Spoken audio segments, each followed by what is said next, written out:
The Hannah and Winans house, 14 West Linden Avenue, is the last physical link to the Winans family still existing in the city of Linden today.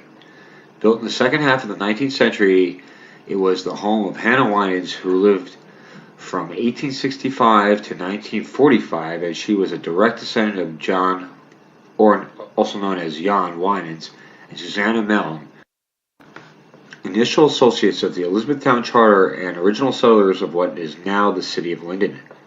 The building is set for demolition to make way for a transit park as part of the South Wood Ave Revitalization project. Our city must move forward. However, with so few links to the past remaining, we feel it's important to make the public aware of the historical significance of the Winans family, as well as make the public aware of possible alterations to the planned park that would save the structure and ultimately enhance the overall project. The Winans family is storied not only here but in the wider world stage.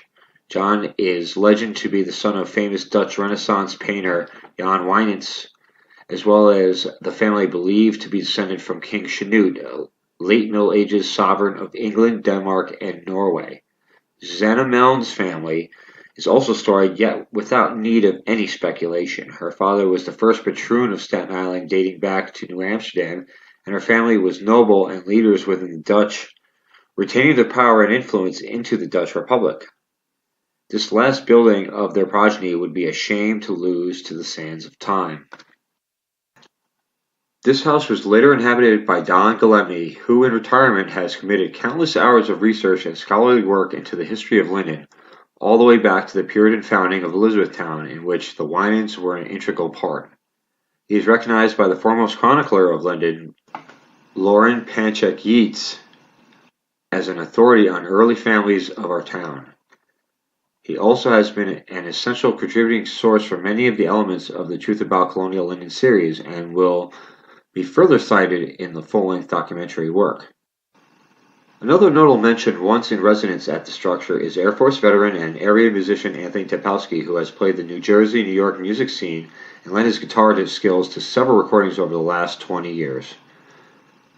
A suggestion has been made to renovate the structure back to its 19th century specifics and turn it into a museum for the Linden Historical Society as part of the planned park. This is an alteration that would be highly aesthetic and pleasing to visitors of our great city. It would also regain a bit of charm and quaintness to our community that we have seen slip away in the last several decades. Time is an issue, as adding this would need to be agreed upon in the near future. The other issue is funds. Alas, it's far more economical to the town to tear down the lots and build the train park from scratch. Many could rightfully argue that the restoration isn't a needed expense and to float it on the taxpayer would be wrong. We do not contend that.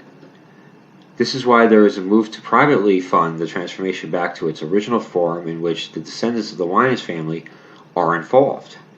It's our position that privately funded restoration of the structure for use by the citizens as our museum and potential gallery would be a win-win, a win for redevelopment and for saving our history. This isn't new for the area, as similar nonprofit funding campaigns have saved other landmarks, such as in Mountainside, New Jersey last decade.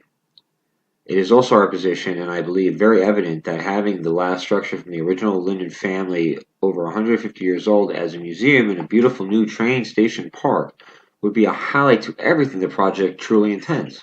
This would be a beautiful sight coming off the northbound train into our town. Granted, the house faces Linden Avenue, but a 19th century garden in the back of the house would welcome visitors from the train. This to be maintained with museum donations, and perhaps Seoul Middle School, whose students have had a hydroponics lab for many years.